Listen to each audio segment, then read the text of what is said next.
Hello, and welcome to Marriage Unchained, the art of one flesh, where saving marriages, saving families, and saving souls is the flavor of the day. Now, let's join our host and author of Marriage Unchained, Catholic Alpha Radical, Jerry Jacobs Jr. Welcome to Catholic Alpha Radical Live, where I help you fix your Catholic marriage. I've coached and helped hundreds of men in their marriages, and now I want to help you. Call 313-RADICAL now. That's area code 313-RADICAL, and ask me anything on tough marital issues, such as what to do when she's asked for divorce, what to do when you have a mutual agreement of separation but you didn't want it, what to do when your wife is cold and distant, what to do when your wife is having an affair, what to do when your marriage is bad, boring, lukewarm, and passionless, what to do when you engage in a marital embrace less than once a month, what to do when you sleep in separate bedrooms, what to do when she has left the home with or without the children, what to do when you're divorced but didn't want it. Call 313-RADICAL. That's area code 313-723-4225. That's area code 313-723-4225. Again, call 313-RADICAL right now for answers to intimacy problems, communication problems, prayer and spiritual warfare problems, authentic masculinity problems, aka how to man up. So sit back, relax, take a chill pill, and get ready to rock. But don't duck. Can you feel it? Catholic Alpha Radical coming at you now.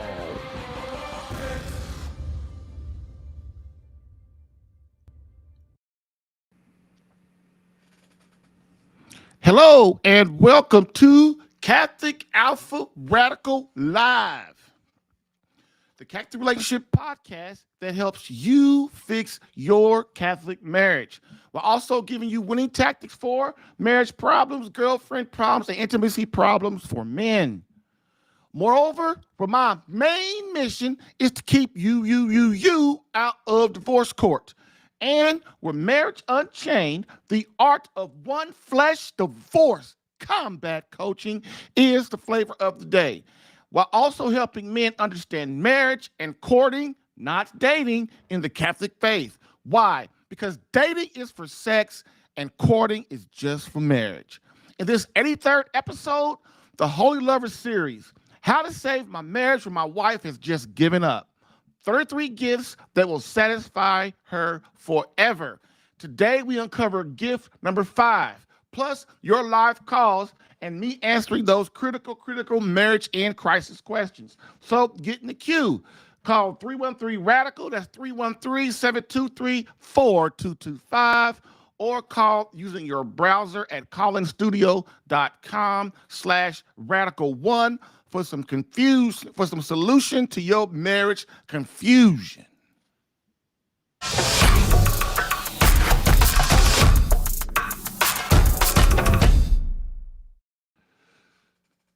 So, quote of the day.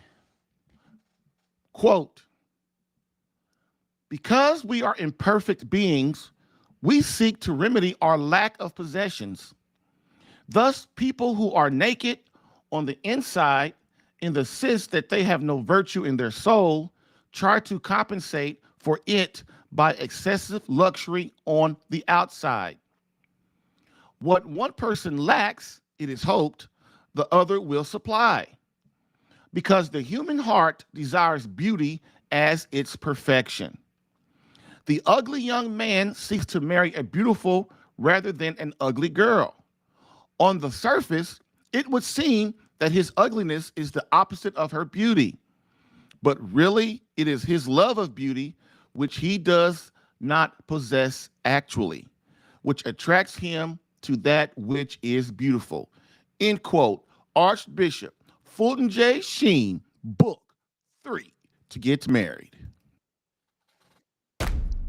I've helped hundreds of men in their marriages. Allow me to help you in yours. Get live Catholic marriage help Monday through Friday, 10 a.m. Eastern for some resolution to your marriage confusion.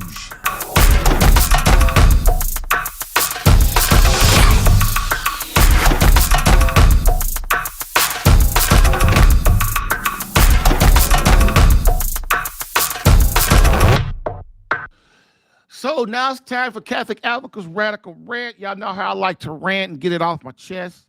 Hopefully it helps you. If it don't, I'm sorry. I'll do better next time. So in our last series, we talked about clues my wife wants a divorce. And so in that series, as if you know, if you've been listening to me for the last month and a half or so, what we did was we went through all the clues to help you as a man to realize that your situation is grave and how to help you get out of it. Talked to men yesterday, and they just don't get it. They just don't get it. I feel so sorry for them. I really do. I really do. They just can't see their way out of the hell. And that's what I try to tell them, you just can't see it because you're in the hell. And when you're in the hell, the objectivity is very low. And that's why you need someone who is objective and is coming from the outside that can help you dissect what's going on. So in that series, I tried to help men to understand what is going on in their family, in their marriage, their relationship with God, and how these clues would help them to get on top of things. But as usual, men, they never come to me when things are good. I'm sorry.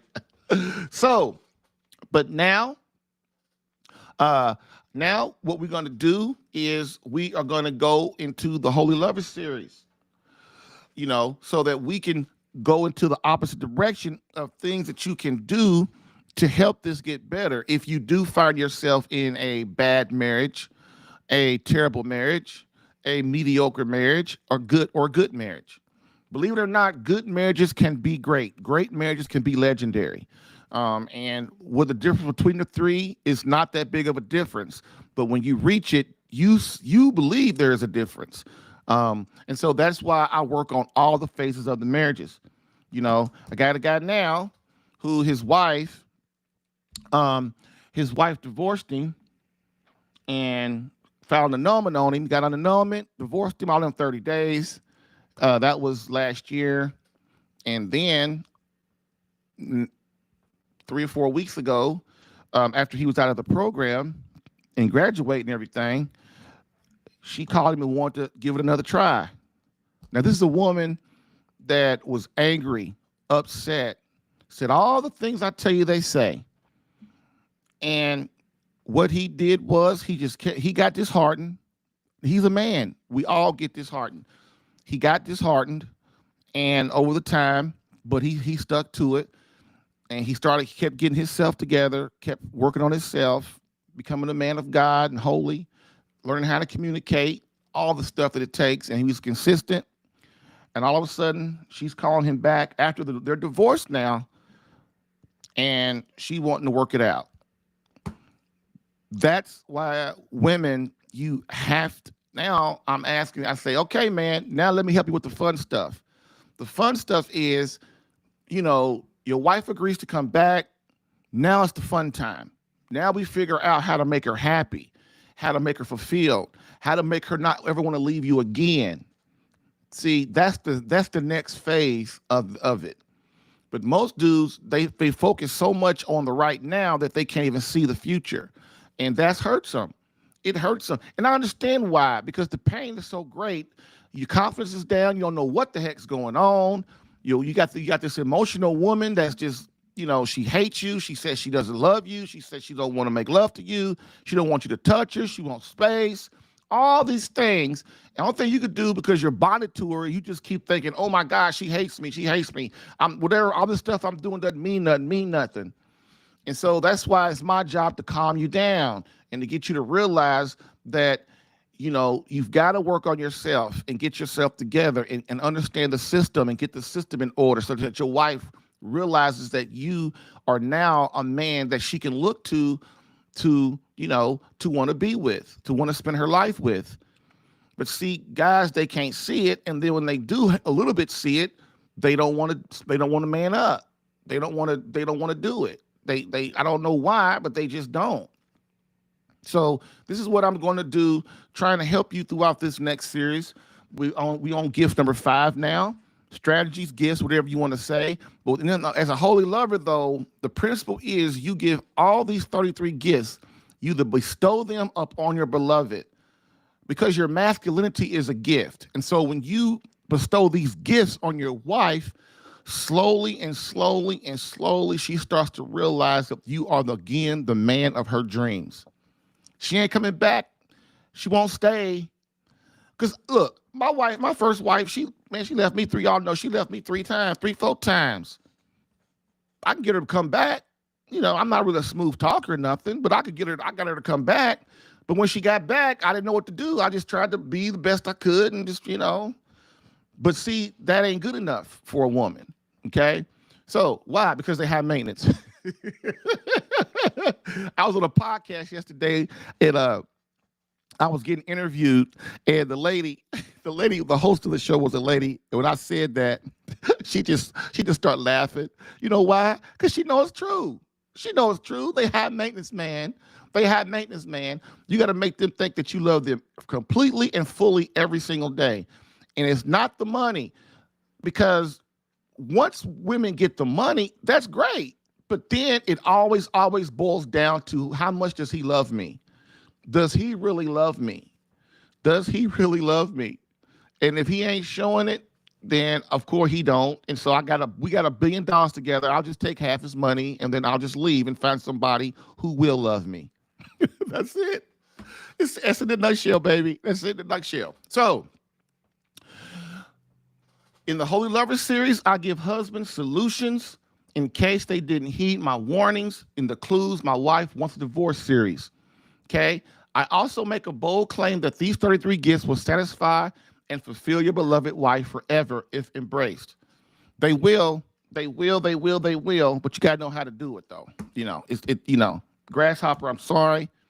I'm sorry, Grasshopper. You're gonna have to, you're gonna need some help. All right. So I must also be completely transparent and honest. A husband cannot do this on his own and expect to completely fulfill his wife. It takes knowledge and experience. It takes tenacity. It takes the love and prayer of God, the grace of God. Why? Because he needs help, guidance, and the act of building many habits to achieve his greatness. Marriage is the hardest relationship on this earth to get great. It's the hardest relationship on this earth to get great. But the payoff is 10 times worth the struggle. I was talking to a dude yesterday, and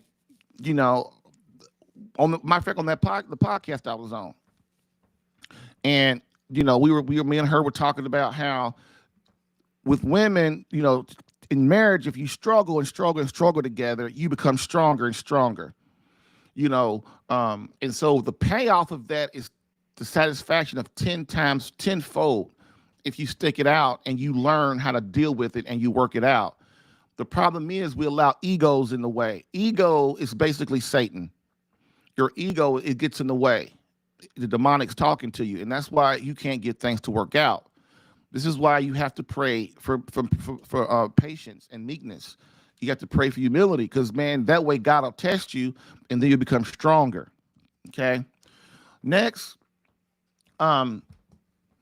again, I must ask, are you a holy lover? Which is you becoming the man God created you to be, and you becoming the husband that your beloved wife needs. Ooh, hoo, hoo. No more excuses. It's time for us husbands to enter the battle, to begin warrior mode. Satan has our wife, and to combat that, we must don our armor, sheathe our sword, and lift our shield in the spiritual battle. We can no longer sit back and wait around. That's why I ask you, what will you do as a man? Will you return to your man cave, shuck the responsibility, say forget it, indulge in pleasure? Or will you jump up and battle for Christ and your wife and children and become a man of God, a true man, a holy lover? There are 33 gifts of a holy lover, the 33 gifts to the satisfaction and fulfillment of your beloved. Today we cover holy lover gift number 5, which states, what does it state? The value, A holy lover understands the value of children, at least four, to the to the to the benefit and love of his marriage. Wow. You're gonna ask me why are kids so important? Well, I'll tell you after the break.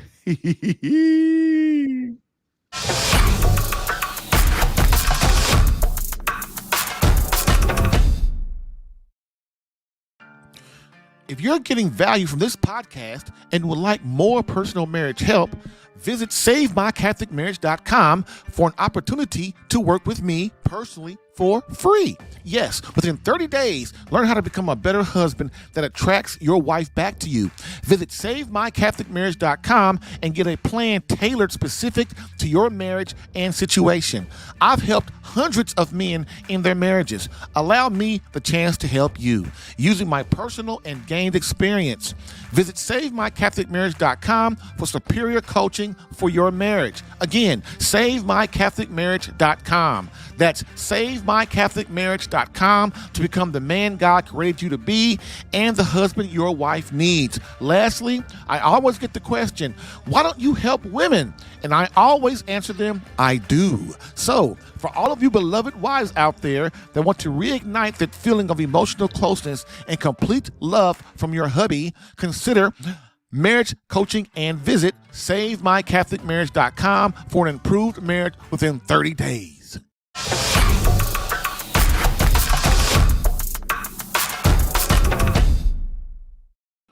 Okay. So get on that line. Okay, get on that line. Get on the call. Are you and your wife not where you want to be? Are you having financial problems, or not even financial problems? You can't decide on how to work on the money. A lot of times people don't have financial problems, but they have a problem. They have a problem agreeing on how to deal with the problem, deal with how the money is allotted and spent.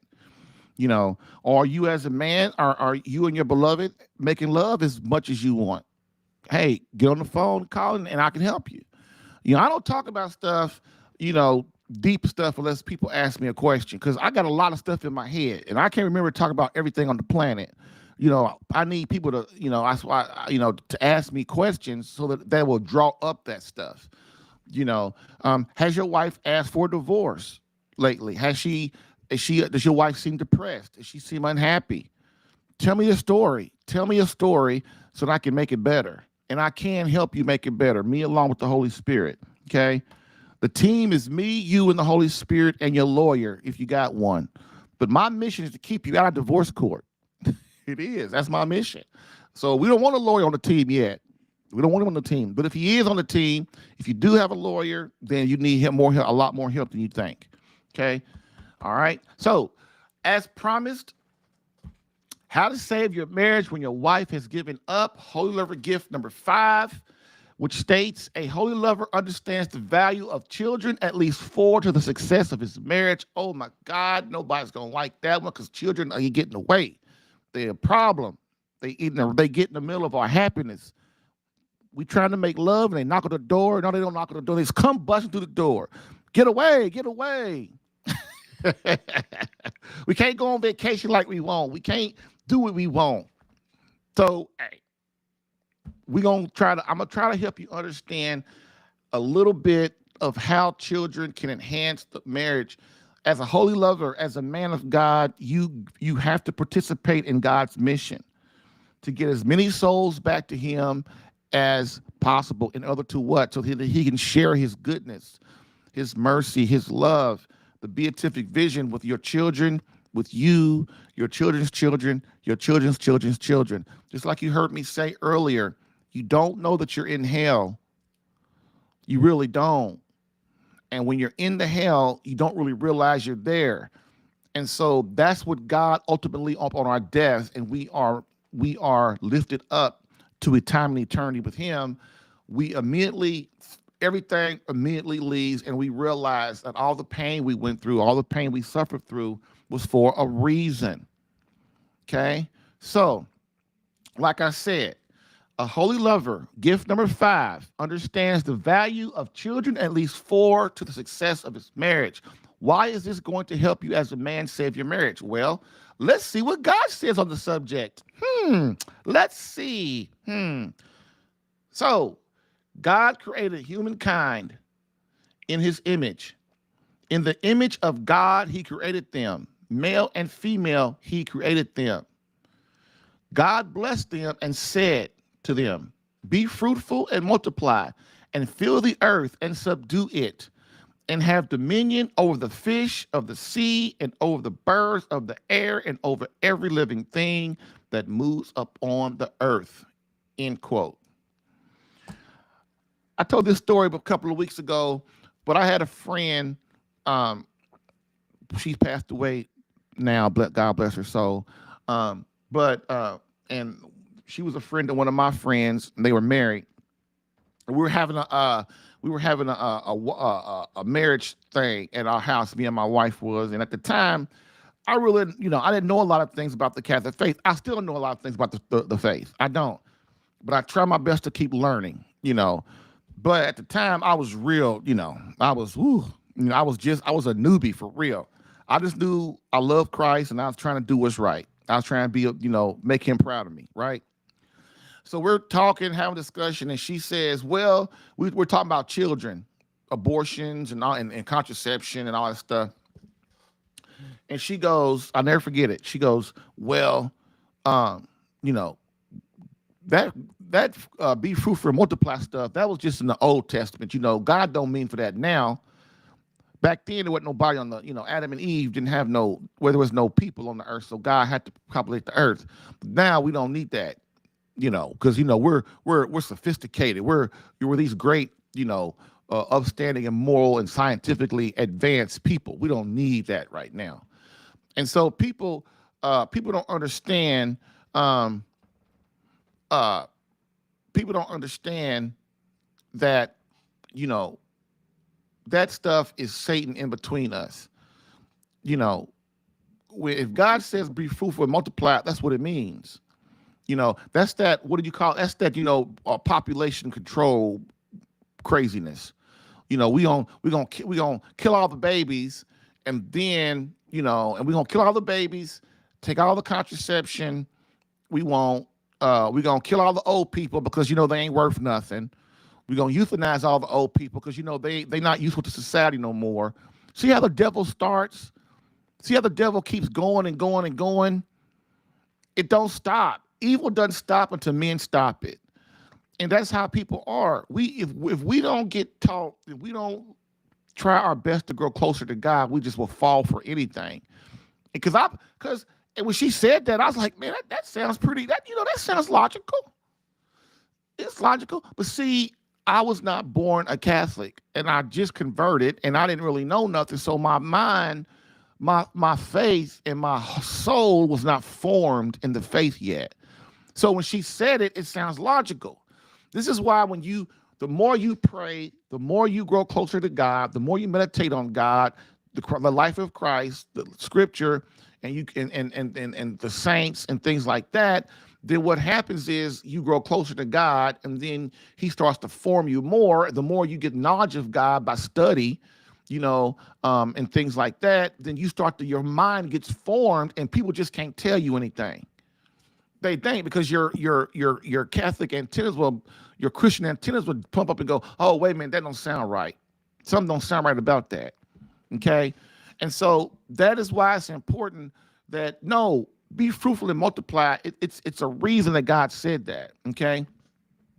And as I've said before, love is meant to be shared. And I've said before, and the gift and creation of children solidifies your marriage, will survive a lifetime if you cooperate. People don't really realize children, they enhance your marriage. They really do. They continue your love on for generations. Just think about that. They continue your love on, the gift of creation that God has given you, and your children to carry that on. And if you form them right, and you teach them right, and you raise them right, you'll see it will be completely different than what you think without kids. Children today, and of days gone past since the sexual revolution have been looked up on as a nuisance, a hindrance, things that get in the way of couples' true happiness. I know in a lot of families, no kid is planned. No kid is planned. Kids all happen by mistake. That people are having sex outside of marriage and they own contraception and then or birth control. And of course, birth control almost always fails at one time or another. People don't tell you that, but it does. And so the girl gets pregnant. Why? Because sex works. And those kids are born into a world, and their parents ain't married. The woman hates the man hates the woman. They can't stand each other now. And then the kid grows up without a father in the home most of the time. And then it starts. Then the cycle, right? The cycle. And that's one of the reasons why I started CatholicAlpha.com too, is I just got sick of broken families, man. I got sick of it. I really did. And you should be sick of it too. If you any kind of man and any kind of father, you look out, especially if you're married, you look out in the world and you say, man, look at these kids, man. Look at them, man. And everybody thinks they're going to be all right. Well, my parents got divorced and I'm good. No, you ain't. You screwed up too. I'm screwed up. My parents been divorced, and me and my sister still ain't never got over that. And my father just died. So I'm telling you, man, kids never get over the parents breaking up. It's a traumatic event. It's child abuse. Divorce is child abuse, man. It's real child abuse, because it messes people up. As those kids grow up, you know what they do? They do the same thing you and your wife did. They break up too. They have no stand power. They can't make it work. And then all parents, I read in a book today, which is true. All parents just say, well, why don't they just learn from our mistakes? That ain't how kids learn. Kids do what you do. If you screwed up, your kids gonna be screwed up, man. We gonna get that through our head. Our kids, from the time they are born, look at us 24 hours a day, 7 days a week, until they're 18 years old. And then when they leave, every time they see us, they're looking at us. Just because your kids are grown does not mean that you're not a father and mother anymore. That's when your real work starts, really. When your kids get 18, that's really when the real work starts. Anybody's got kids 18 above, they'll tell you that, because you're worried about them constantly. Because another thing, they're not under your protection anymore. You don't see them as much as you used to, stuff like that. And so you worry about them, especially women. They worry about their kids all the time, no matter if they're 50 or 40, unless the woman is disordered. When I mean disordered, one of the ways disordered, like if she's hurt and she's on this kick, well, I deserve to be happy, then women don't care. They really don't about the kids. Like I got wives in my program now. They so cold-hearted, man. They so cold. Man. It's pitiful. The bitterness and the coldness is just sickening, really. And it gets old. Okay, 6 months of you being cold and upset, I understand. A year, maybe. Any longer than that, man, grow up. Grow up, dude. If your husband has proven that if your husband has proven that he's a changed man, he's been consistent, he doesn't argue with you or fight with you anymore, He tries his best to please you and love you in the right way, to be a real man for you and a husband for you. And he's trying to have good conversations with you. He's not arguing and fight with you no more. You got to look at that man and go, well, maybe he has changed. Maybe he has. But women, you can't tell them nothing. When they get hurt and pissed off, you can't tell them nothing. That's Satan right in between again. That's what Satan does. And all she's doing is cooperating. And what you do, and you know what, you have to look, the husband will ask her, well, can we just start out being friends, right? Can we just start out being friends and see where it goes? They still so angry they can't even see past their own nose, and I understand why, and the husbands, we understand why too. As husbands, we understand why, but you've got to understand that comes a time when you got to come out of high school and you got to grow up and be a real woman. You got to see the man for what he's doing, and you know, and you're called to respect your husband anyway. You ain't called to love him. You called to respect him. St. Paul, Ephesians 5:21-33. Look it up. You know, you are called to to respect your husband. It don't say nothing about love. Okay?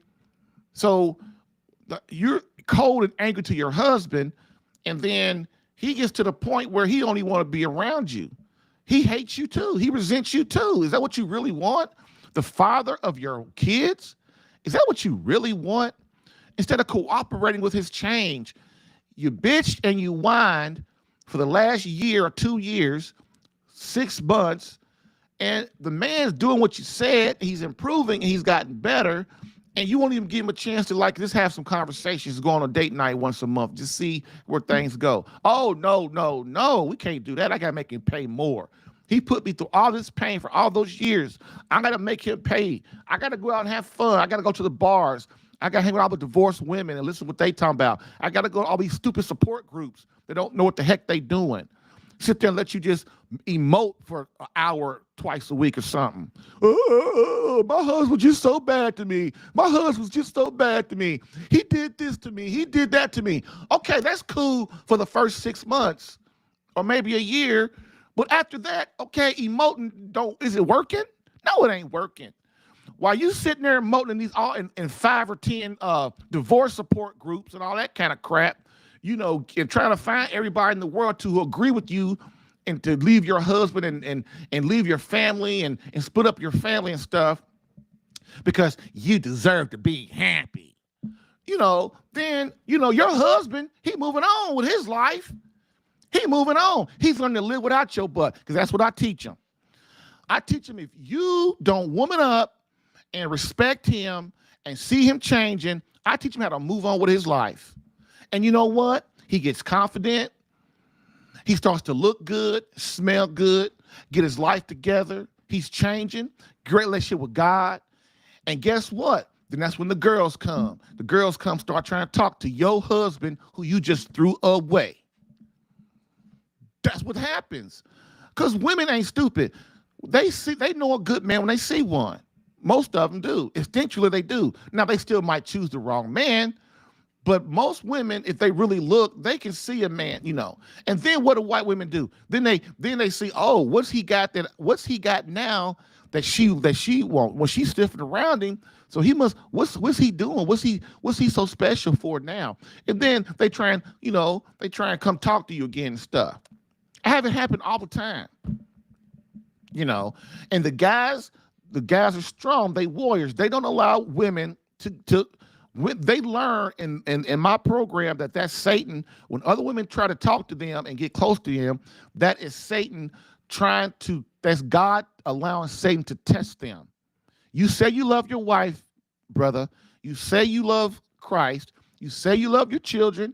You say you want to get back with your wife.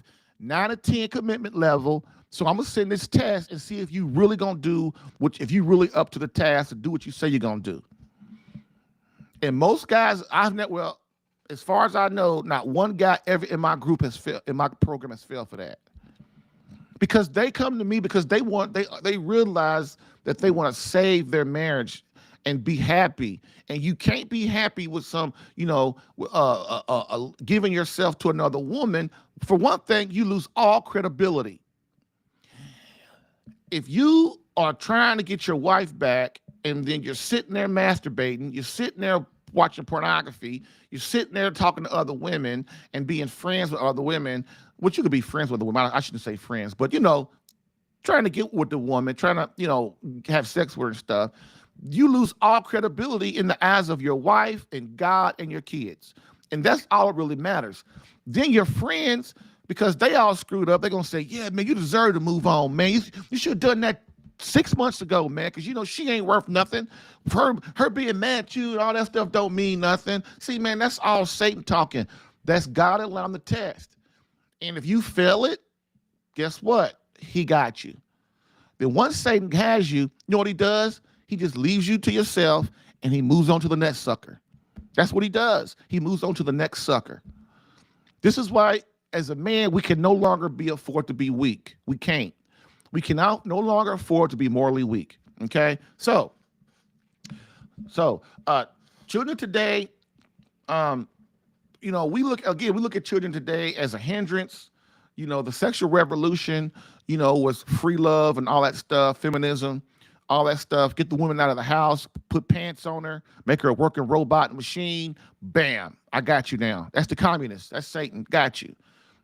Split up the family, split up the home. So kids don't mean nothing. That's why before the Supreme Court got their act together and overturned Roe versus Wade, we lost millions and millions and millions of babies all over the whole world and in our country. There's no excuse for that. It really ain't. We should all feel guilty about that. We should all feel guilty about that. The good thing is, like my father used to say, hey, as long as you living and giving, you all right. We made a big mistake. We turned it around. Now we got to work on these individual states and get their act together. Okay. So that being said, let's move on. So Archbishop Fulton J. Sheen says in his book, 3 to Get Married, that without children, eventually the couple turns in upon themselves. After years and years of this selfishness, their love becomes empty and boring. Without the gift of life, their love can truly create. Man, that's profound, man. People think it's just me and my husband. It's just us. That's all. It's just us, and we just love each other so much. Well, but man, that gets old. Love is meant to be shared. That's why masturbation is completely a mortal sin. It is completely selfish. It's selfish for a woman to do it, and it's extremely selfish for a man.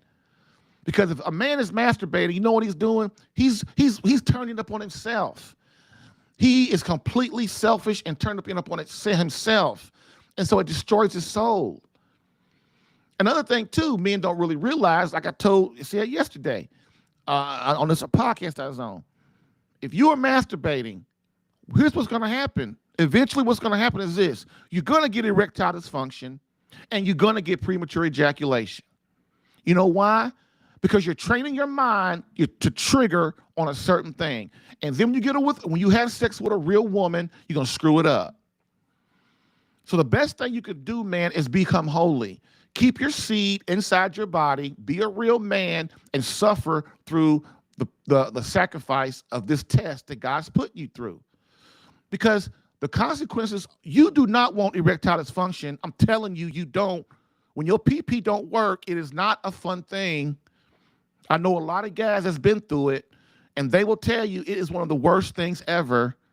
And the fact that you as a man can cause that, you put that on yourself, is doubly messed up because you feel doubly guilty once you realize it. And I don't want that for you, man. Love is meant to be shared. Love is meant to be shared. And this is why women masturbate is the same thing. This is why it's illicit, it's wrong in the eyes of God for a woman to masturbate without her husband in the room. You know why? Because that's how these cold-hearted women get along. They deny their husband. They get away from their husband. They're cold to him. They leave him for 6 months or a year, don't have sex on stuff. But you know what they're doing? They're in the bathtub jacking themselves off. That's wrong. That's wrong. Instead of getting with your husband and trying to work it out, because you're causing your husband to be into mortal sin, because men, we're not as strong as women when it comes to sex. We're not. We'll start watching pornography. We'll start masturbating. We'll start looking at other women. I got a client now. He basically beats himself so that he cannot fornicate because his wife hadn't had sex with him in 4 years. What's he supposed to do? So instead of going against God, he beats himself. Now that's extreme, but he loves God that much, and you got to respect that. But women, they don't understand. Your cold heart is nothing but Satan. That comes straight from Satan, man. It really does. And my wife, she's messing with me. She said, "You actually said that women are masturbating in the bathtub?"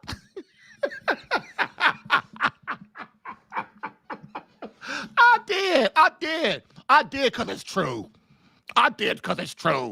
Jerry, what kind of Catholic are you talking about this stuff? Jerry, what kind of Catholic are you? I don't care. Listen, You need to know the deal. That's the deal. That's the deal.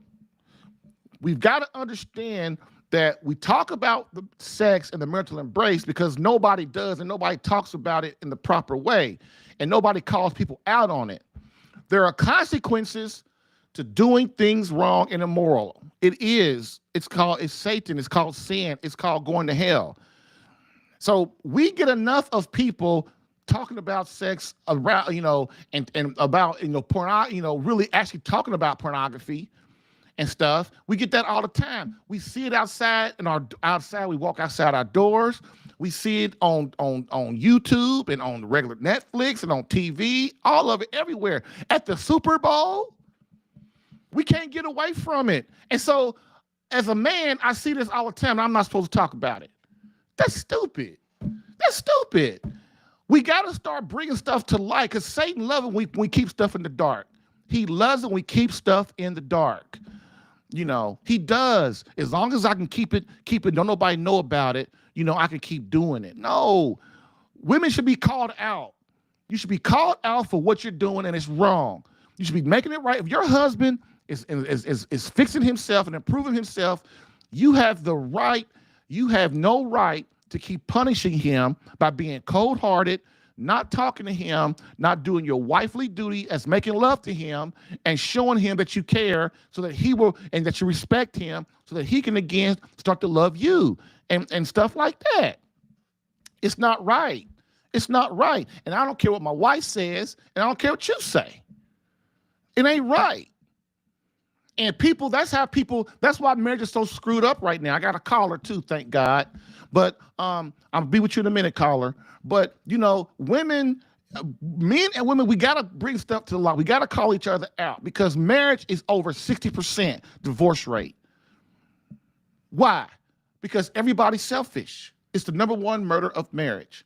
Okay? So what we're going to do is I'm going to take my caller and then we're going to get back to what he's talking about. Because I get real passionate about this. Marriage means a lot to me. And I know the problems. I see the problems. And I know how to solve most of the problems. But people don't want to listen. They want to listen. They want to keep their disordered way of thinking. You can't. And that's what, like Dr. Phil always says. That's one thing I used to love that I don't really like him now. He didn't sold his soul. But when Dr. Phil first came on, he was the man.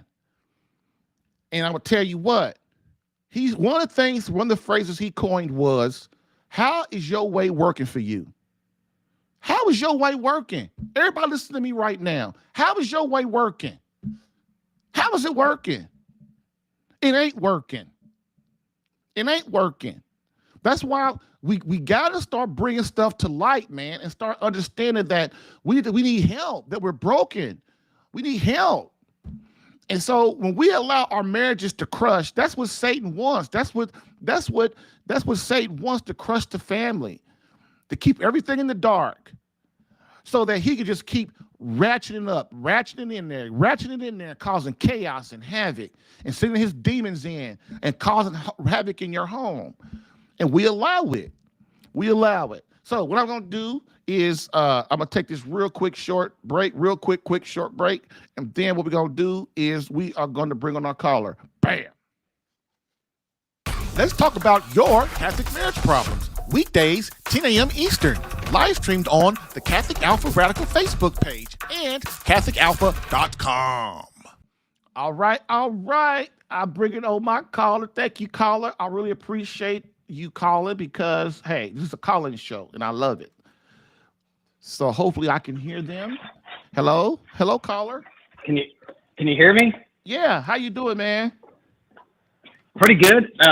I was talking to a friend back on December the 28th, 2021. Man, he was asking me that question. I got a question, man. Why are you so good with dates? I've never met somebody that can run off a date like you. You be knowing them dates, man. Because you made me spend $3,100 for my masturbation issue. Oh, go ahead, man. 2021, what? So December 28, 2021, I'm talking to a friend of mine, and he asked me a question. He said, how often do you masturbate? And I said, well, it started with Dolly Parton at 13. I'm 55. It's 42 years, 365 days, about 15,000 times. It's so bad now in society, Jerry. I'll just tell you this. I was at the golf course about a year ago playing golf with the guys on Saturday. And one of my buddies, he's a lapsed Catholic, grew up in New York City. He goes, "Where are you headed?" I said, "I got to go to confession. I masturbated again this week." And he just looked at me and he says, "You're not right." But the truth of the matter is it's a mortal sin. Yep. And I'm calling attention to it. So all the guys just know me to be just that lightning bolt of everything that's going on. But I'm going to reflect on something you talked about earlier in your conversation. Uh-huh. You're 100% right on how divorces screw up families. Jerry, I actually went into the loony bin for 3 days just to get my mom and dad back together again, for them to unblock the phones and be around one another. And my dad literally, within a couple of days of that, celebrated his 84th birthday. He drove 2.5 hours from Cape Cod to go see his beloved wife that he allowed her to divorce him back in 1988. So they've been divorced since 1988 and separated on December 21st, 1985. Not that I'm good with dates or anything. But he literally told my mom when he showed up at her house, "Glow, I've lost my phone." And I'm thinking, that's an excuse. It was his birthday. He just wanted a birthday wish from his wife of 62 years. That's all it was. Well, not 61 years. Mm-hmm. He just wanted a birthday wish. And here's the reason why. He could have spent $50 at the local T-Mobile store on Cape Cod and just got a new phone, and they would have downloaded, because all the phones are backed up anyways. It wasn't like he was going to be inconvenient. Instead, he spent $50 out of gas money and spent 6 hours on the road driving to and from his place to my mom's place just to get a birthday wish. Yeah. That shows you how much my dad still loves my mom. Yeah. And he'll never admit it because of pride, but I had wrote him a letter back about a year ago in regards to the whole reason why I stay away from the family. Yeah. And it's something that my Mart has a really hard time with. So now you've got a adopted grandson that's behaving in a manner that is so inappropriate towards my mom. I'm just laughing the whole time because she thought she could be a woman. Let her hear a roar. Woman's live in the 80s. And she thought she could divorce my dad. And now my nephew that's adopted, because my mom's ingrained in my sister's head, you don't need a man to have a child. So she went off and adopted a kid, and she's got the kid that just absolutely flat wears her out and puts her in psychiatric care. Dude, my wife's cousin did the same thing. She adopted this little boy. And man, it wasn't all like she thought it was gonna be, because she, like you said, she fell for the Kool-Aid too. She fell for, well, I don't need a man to have a baby. Well, guess what? Yes, you do, because you. And then they let them adopt a boy or two. At least make her adopt a little girl, right? And they're constantly telling. I know. Watch. They're constantly telling me he's got mental health issues, and I said, no, he doesn't. Spare the rod, spoil the child. They don't discipline him. So my mom sleeps with my nephew 3 nights a week when my sister's at work, because she has to work to afford that BMW and that brand new condo that she built. So right. Watch what I'm about to say. And then my sister sleeps with them 4 nights a week. And Christmas morning, he's sitting on my mom's lap. I know this is maybe inappropriate, but he's 6 years old. He puts his hands in his pants. He starts playing with his penis, pulls his hand out, puts his hand on my mom's earlobe, starts rubbing on it, looks up and says, "Grammy, you're an effing bitch." Oh, literally says the word. Oh my God. And my really? sister thinks, she thinks he doesn't need any discipline. She thinks it's a mental health issue. And I'm like, please. No, it ain't. It's a discipline issue. It's a discipline issue. So I was headed up there on the 26th of February. And she got so mad at me saying I'm coming up there to light a fire under his butt. She called emergency psychiatric services on me. So I'm in, and this is good for all the Catholics out there. When I'm at the VA hospital, the Bible at the Catholic psychiatric ward is the Catholic Bible. I had my Bible on me. I had brownies. I had my VA Veterans Benefits booklet. But I'm telling you, Jerry, the biggest problem with society is we're constantly inundated with sex from everything that we see. Yep. And the judges are allowing divorces to happen. So the biggest problem is the family courts. The the judges are allowing divorces to happen, and I'm going to hammer that judge on biblical scripture, and I'm willing to go to jail for it for one reason. She deferred to her husband, who she's still married to. And I went back to what my dad taught me about men and women. He says, whenever you see an attractive woman, always look at their left hand. So when I saw her judicial picture, I immediately blew it up and I said, she's married. I saw that ring on that left hand, and I said, and she went to a Catholic college, I am going to flat wear her out when I get into her courtroom. And that's all I've done. And I'm just saying this. It's not easy to admit what I admitted to you, but it was the truth. And I know you laughed when we talked about it, but it's the best $3,100 I've ever spent, because all it took was a text message from my wife that said Merry Christmas. And here we are a year and a half later, and I'm still fighting for it. And you know what, though? Like, it's going back to like your nephew, like, you know, my middle son, they tried to medicate him too. Like, he's in like 7th or 8th grade. Oh, you know, he has mental issues and he has all this stuff. I said, no, you're not going to put drugs in my son. I said, here's what you do. You just let me know what's wrong, and I promise you he'll get together.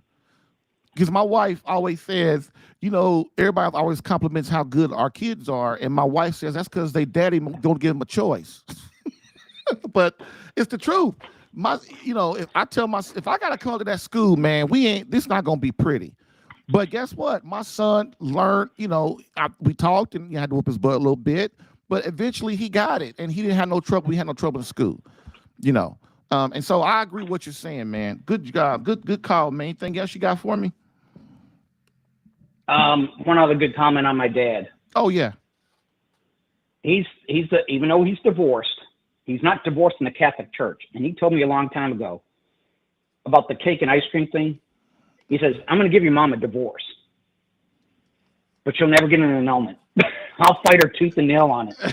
And he makes her pay for it dearly, because he came from a broken family with an alcoholic, and he knows what it's like to be without a family. My mom's always been so arrogant and thinks she knows everything about life, but all she is the town gossip.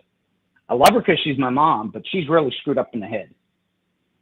Yeah. And my dad has a means of putting her in her place, and he had told me a long time ago that he says, you'll instinctively know what to do with a woman when it comes time. Jerry, I've been setting my wife up to be in a courtroom for a long time, because I need to let other females know what she's done, because that's the only way she's truly going to learn, is she has to be humbled in front of a fellow female. And that's the only way it's going to happen, because all her friends, she's planting that devil's seed saying he's a bad man, but they never were around me. They've never were around me because she didn't want them to know the truth, that I was a good guy. Yeah. And the only way I was going to be able to get my wife help is we have to get in front of a judge. I knew it back in August of 2015, a year before we got married. So I don't want to keep you, but all right, man. I just want to thank you for giving time again. Thanks, man. Have a good Holy Week, brother. Okay, get to service tonight. All right. I know you're gonna be there. I will. Bye. Bye. Bye. All right. Good call. Next up, who else gonna call today? And get some and let's rock this and get some questions going, some help going. All right, so quick little break, and let me see where we at. Oh yeah, I gotta finish the radical rant. So let's do a quick short break, and I'll be right back. I've helped hundreds of men in their marriages. Allow me to help you in yours. Get live Catholic marriage help Monday through Friday, 10 a.m. Eastern, for some resolution to your marriage confusion.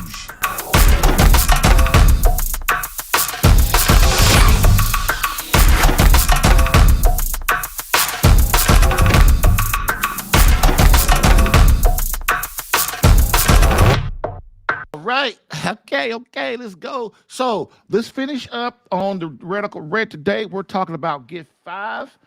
A holy lover understands the value of children to his marriage, to the success of his marriage, at least 4. Okay. So basically, we're gonna finish this and we'll be done here in a minute. So unless I get another caller, of course. So like I said, in many families today, Kids are basically a mistake. People have sex outside of marriage. They use birth control, which always eventually fails, and then act surprised when the girl gets pregnant. Um, make sure I'm doing this right. Yeah, I am.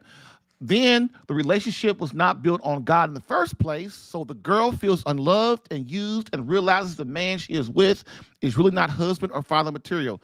Ladies, if any ladies listen to this, how many times have you given your gift to a man and then you realize, man, I shouldn't have done that. I should have done that. I shouldn't have done that. I shouldn't have done that. Because then you realize he ain't father material, he ain't husband material, and he ain't, and then you want to try to get wet, you want to try to get away from him. He won't let you get away from him. You know, you're bonded to him now, and you don't, and you're trying to get away, and it's hard. You know, and you realize, and then let alone what'll happen is sometimes too, a lot of times, you know, the girl, she'll get pregnant. And so what'll happen is she feels the man, like I just said, is not husband material or father material. So what does she do? She kills her baby or sabotages the relationship, and the man runs away from her, starting the cycle all over again. Many always say in a divorce, you know, the kids will be okay. Again, I'm going to say, many always say in a divorce, you know, the kids will be okay. That's hogwash. They know it. I know it. You know it. And I said that earlier. We talked about that earlier today. The kids, again, are basically a hindrance to our happiness, right? I don't love my husband anymore or my wife anymore. And since I deserve to be happy, the kids will just have to suck it up. Look, brothers, a holy lover must not have this mindset when it comes to children. Children are the ultimate gift, a true test of our love for our beloved. Remember what Archbishop Fulton J. Sheen says, love is meant to be shared. Love is meant, you know, if the couple doesn't procreate and as a testament of their love for each other, as their cooperation with God and his love, then they turn up on themselves. They get bored with each other. The love just not there.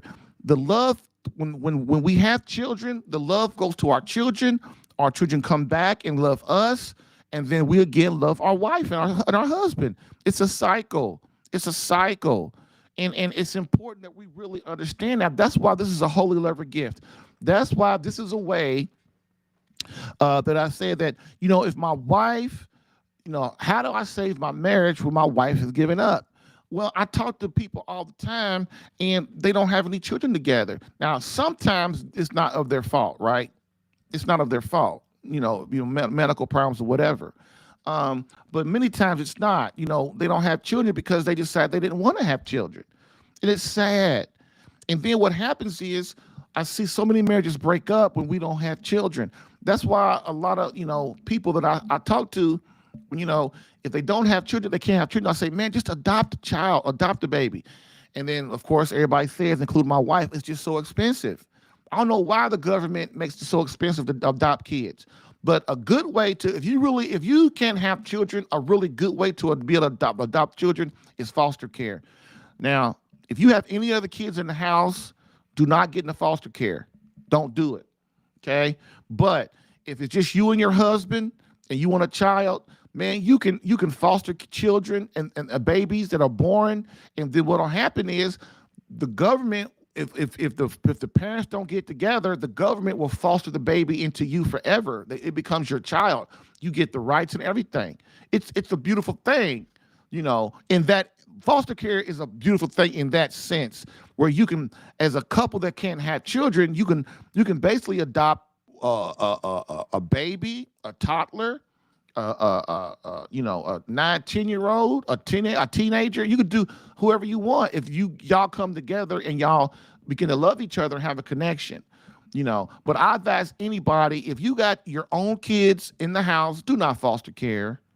Don't do it, because the government's going to be all in your business and it's going to be miserable. Been there, done that. Okay. Next, can we deny God this, our wife this, and those souls that God sends us to not love and have kids and give the true gift of life? Many use the ludicrous excuse, Many use the ludicrous excuse that, how can I bring a child into this cruel world? And to that, God says, I gave you this child for this place in this time because I need him for a mission. People don't really realize that when you have a soul, when God sends you a soul and you have a baby, God already has a plan for that particular soul. And when we mess it up and don't do right, it messes things up.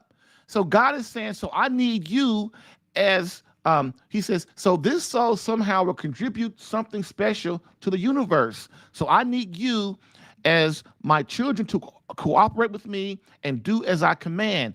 Be fruitful and multiply and allow me to give you the children and souls that I feel you need in order to enhance your life and again, bring you back to heaven with me. This is the plan. But people don't really realize it because they don't know the faith or they don't want to even know because we are so trapped in ourselves, and it's sad. We must understand our Lord says, be fruitful and multiply. Why he says that? Not because children get in the way of our love, happiness, and fun, but they add to it immeasurably. See, another thing too is those young couples that people say, I don't want to have a kid or whatever, then as soon as they have a child, they love that child more than anything. They love that kid more than anything. They love it. They cultivate it. They bring it close to them. They want to, and a lot of times they want to have more, because we instinctually feel we have a kid that completes our love with our beloved, with the divine lover too. The divine lover, for y'all that don't know, is God. Okay. It completes that. It completes our family of God, our husband, our wife, and our children. That completes our family. When we don't do things right, it hurts us. Not just us, it hurts society, okay? Remember that God created us and gave us creatures the godlike gift of procreation so that we could share in his true happiness, fulfillment, and goodness. This is true love, to create a creature for the sole purpose of sharing in the true happiness and fulfillment of God and with God forever. And this is how we as human persons should look at our participation in creation, that we are helping God in his mission to create as many souls as possible to eventually return to him in time and eternity in heaven. Okay?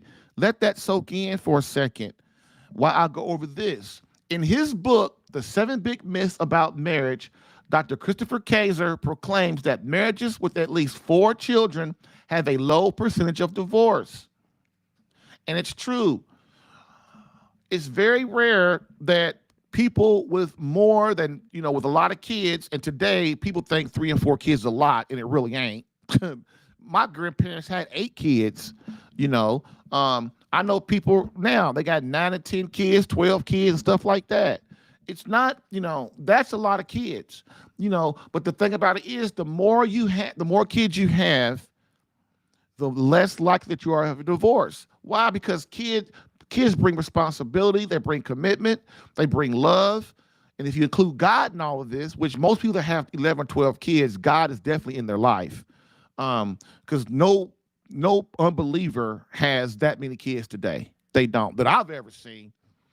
Either you're an Orthodox Christian or you're an Orthodox Catholic. Those people got it going on. Them wives and them husbands, man, they ain't playing with y'all. They trying to populate the world to fight the battle.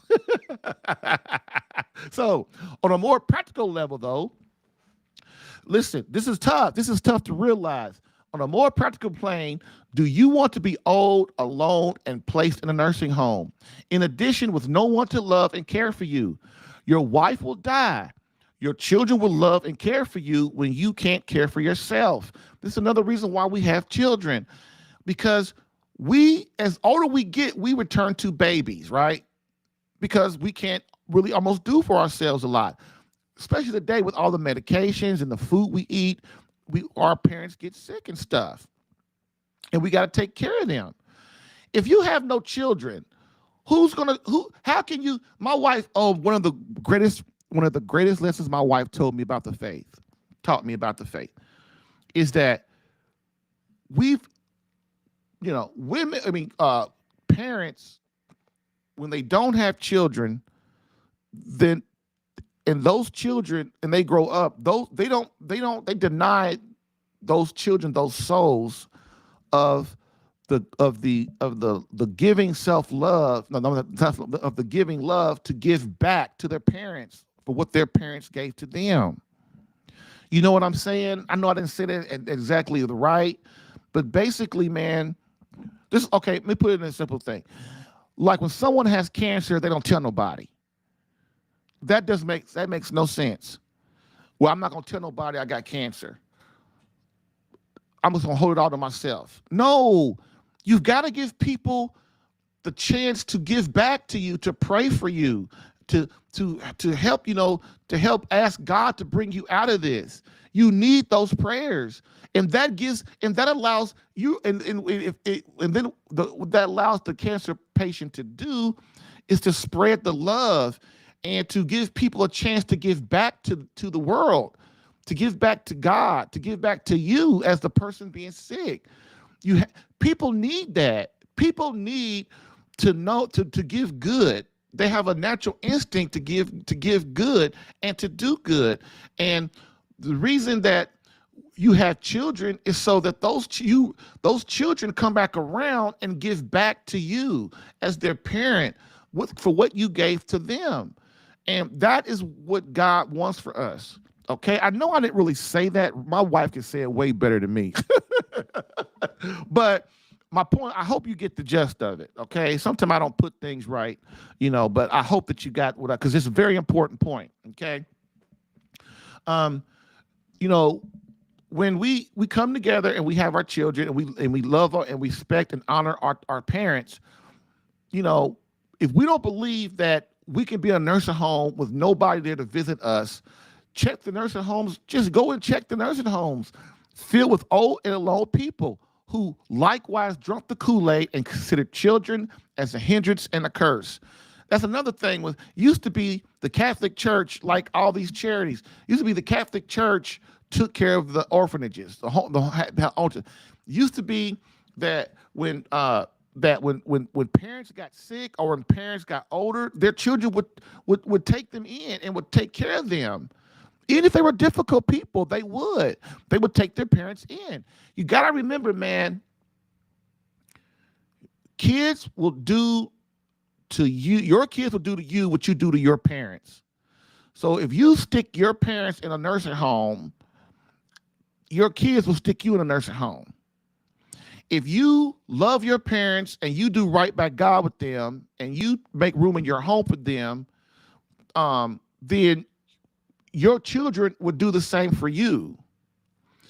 And like my grandmother, who just died, I think last year, and she was one of the only people who I ever met that really wanted to be in a living assisted place. Well, her living assisted place was pretty nice. She had her own room, and it was a 1-bedroom, kind of it was a small apartment, but she liked it because my grandmother, she traveled all over the world and did all these kind of cruises and stuff. And when my grandfather was alive, and she'd go with her friends. And so she was like traveled out. So she liked being in the living assisted place. She would stay in her apartment. And then when she wanted to eat dinner, she just go down to the cafeteria and hang out with everybody. Then when she got tired of them, she went back to her room. So my grandma was one of the only people that I ever known that really liked it. But my grandma lived in a living assisted place, was really nice. Most nursing homes ain't nice, and they don't get the attention that they need. And so it's miserable for them, and people are mean to them. People don't visit them. So I don't want that for you, and I don't want that for me neither, So, you see the selfishness, and kids or no kids, or maybe two in order. Yeah, people that have only one kid or no kids, or maybe two in order to have a girl and a boy to even things out. That is, that's kind of selfish. I can't, like people that only have one child, but that child has no brother or sister. How does that kid gonna learn how to be an adult, learn how to get along, learn how to, get along with people and make friends and all that kind of stuff when they have no brothers and sisters to fight with? A kid growing up by herself is not the way. is parent my practice. Now, if you, of course, all right, now everybody get on me. Well, Jerry, I can't have. Okay, if you can't have a kid, I understand it. I'm talking about people who can, who are very fruitful and can do whatever they want. Because people don't really realize how selfish it is, and it's a lot of times not even their fault. People don't really realize how selfish it is to only have one kid or no kid. How are we giving back to the world, to the society? Think of it like that too. Selfishness is very hard to overcome. More importantly, we must understand that our children will treat us the way we treat our parents, which is what I said. If we don't create a good marriage and show respect and love for our parents, then our children won't feel too obligated to care for us. They will find us a hindrance, just as we found them a hindrance and bothersome, or basically in the way, in the same way. They're in the way. Our kids are in the way. Before I was Catholic, and I was really practicing hard in the Christian, really hard faith, I would take my boys with me everywhere I went. Why? Because how are your boys gonna learn how to be a man if you don't take them with you where you go? They don't. Girls, how's a girl gonna learn how to be a woman if her mother don't take her nowhere? People today, they always trying to pawn their kids off on somebody. They're trying to pawn their kids off on somebody. Well, I'm gonna take them to the babysitter. I'm gonna call my grandma, my mother, and see if she can watch them. I'm gonna call them and that's not how boys grow into men. Boys grow into men by being around their father as much as possible, especially when they get past 2. When a boy gets past 2, he should never be around his mother. Never. Why? Because then the little boy needs to be around his daddy. So his daddy can teach him how to be a man. So his daddy, he can see the mannerisms of his daddy and what his daddy does and how his daddy works and all that kind of stuff. How his daddy interacts with other people. Same with women. The daughter should be around the mother all the time. When I go to church, your kids go to church. When you go to the store, your kids go to the store. When you go on retreat, if the kids can come, the kids can come.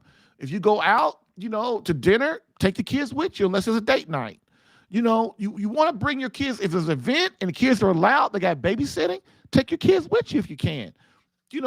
Especially if you're a man, you got to take your son with you. You've got to, okay? Now, they will think of every excuse not to care for us in their home, but place us in the soul-killing nursing home.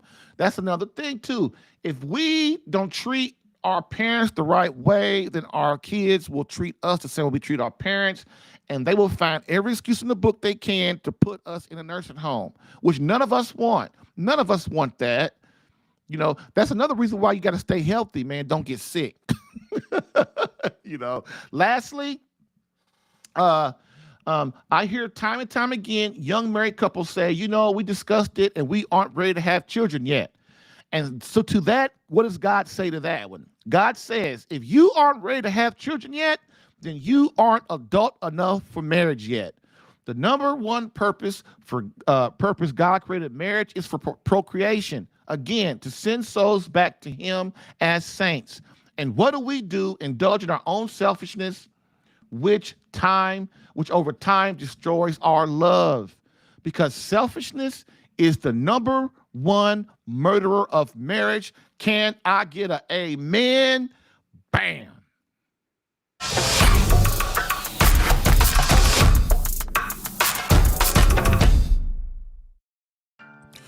If you're getting value from this podcast and would like more personal marriage help, visit SaveMyCatholicMarriage.com for an opportunity to work with me personally for free. Yes, within 30 days, learn how to become a better husband that attracts your wife back to you. Visit SaveMyCatholicMarriage.com and get a plan tailored specific to your marriage and situation. I've helped hundreds of men in their marriages. Allow me the chance to help you using my personal and gained experience.